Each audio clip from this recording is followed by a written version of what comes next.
Assalamualaikum warahmatullahi wabarakatuh. Saya Gemper Rizka Marbun. Saat ini saya ingin mempresentasikan hasil LKPD yang sudah saya kerjakan untuk memenuhi UAS mata kuliah etnopedagogi. Sebelumnya saya berterima kasih kepada Ibu Dr. Ani Siti Anissa MPD yang sudah mengizinkan saya untuk mempresentasikan hasil LKPD saya. Yang pertama, latar belakang pemilihan kearifan lokal. Kearifan lokal gotong royong sebelum turun ladang, saya memilih ini karena tradisi ini masih hidup dan dipraktikkan secara nyata oleh masyarakat Simpang 3, Tanjung Ledong, Labuhan Batu Utara, Sumatera Utara, yaitu daerah yang menjadi latar belakang penyusun LKPD ini. Tradisi ini merupakan kebiasaan warga berkumpul bersama sebelum memulai musim tanam, mulai dari membersihkan lahan, menyiapkan peralatan bertani, hingga berdoa bersama agar proses bertani berjalan dengan lancar.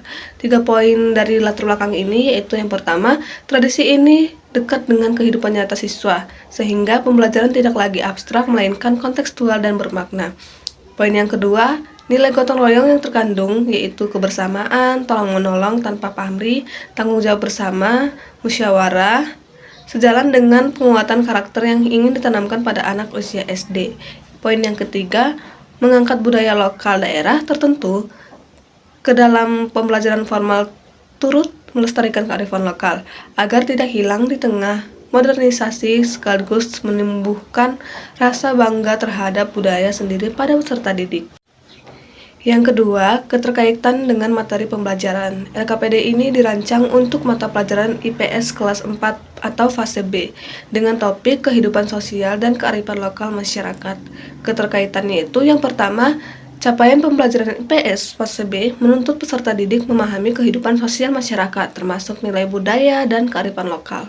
Dan gotong royong sebelum turun ladang menjadi contoh konkret dari nilai tersebut.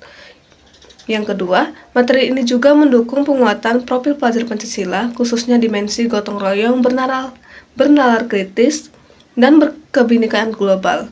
Yang ketiga, relevan pula dengan penguatan kompetensi abad 21 atau 4C, berpikir kritis saat menganalisis manfaat gotong royong, kreativitas saat membuat poster kolaborasi saat diskusi kelompok, dan komunikasi saat presentasi hasil.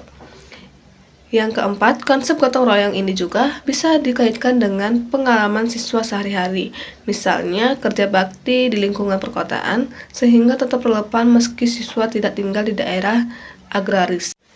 Yang ketiga, keunggulan LKPD. Pertama, struktur pembelajaran sistematis, yaitu mengikuti 6 tahap kegiatan, mengamati, menanya, mengeksplorisasi, berdiskusi, menyimpulkan, refleksi, sehingga alur berpikir siswa terbangun bertahap atau pendekatan saintifik. Yang kedua, menumbuhkan sikap sekaligus pengetahuan, yaitu tidak hanya menguji pemahaman konsep, tetapi juga melatih kerjasama, tanggung jawab, dan sikap santun dalam kelompok. Yang ketiga, instrumen penilaian lengkap, yaitu mencakup asesmen diagnostik, formatif, sumatif, dan sikap, disertai rubrik penilaian yang rinci untuk sikap, pengetahuan, dan keterampilan. Yang keempat, mengasah kreativitas, yaitu melalui tugas menggambar atau membuat poster, tidak hanya soal uraian tertulis. Yang kelima, mendorong refleksi diri, yaitu peserta didik untuk menghubungkan materi dengan pengalaman pribadi mereka. Yang keempat, contoh implementasi di kelas SD. Gambaran alur penerapan LKPD ini di kelas yaitu 2 kali 35 menit. Yang pertama itu pembukaan atau asesmen diagnostik, yaitu guru bertanya lisan, misalnya menanyakan apakah siswa pernah melihat atau mengikuti kegiatan royong di lingkungan tempat tinggalnya. Yang kedua, kegiatan mengamati, yaitu siswa diajak mengamati gambar atau foto kegiatan warga membersihkan lahan, menyiapkan alat bertani, dan berdoa bersama, lalu menuliskan hasil pengamatan atau siapa yang terlibat, apa yang dikerjakan, suasana kegiatan.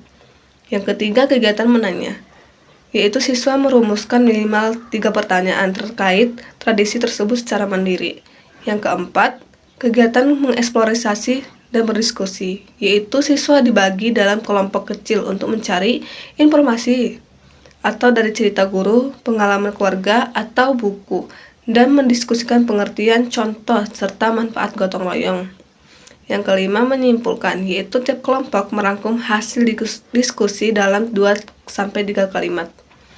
Yang keenam, presentasi, yaitu perwakilan kelompok mempresentasikan hasil diskusi di depan kelas, melatih kompetensi komunikasi.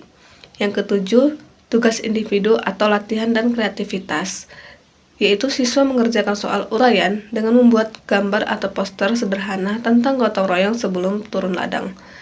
Yang terakhir, refleksi dan penutup, yaitu siswa mengisi lembar refleksi atau checklist ya, atau kadang atau belum, dan menjawab pertanyaan reflektif tentang pengalaman pribadi mereka terkait gotong royong. Terima kasih. Jika ada kesalahan dari presentasi ini, mohon dimaafkan. Assalamualaikum warahmatullahi wabarakatuh.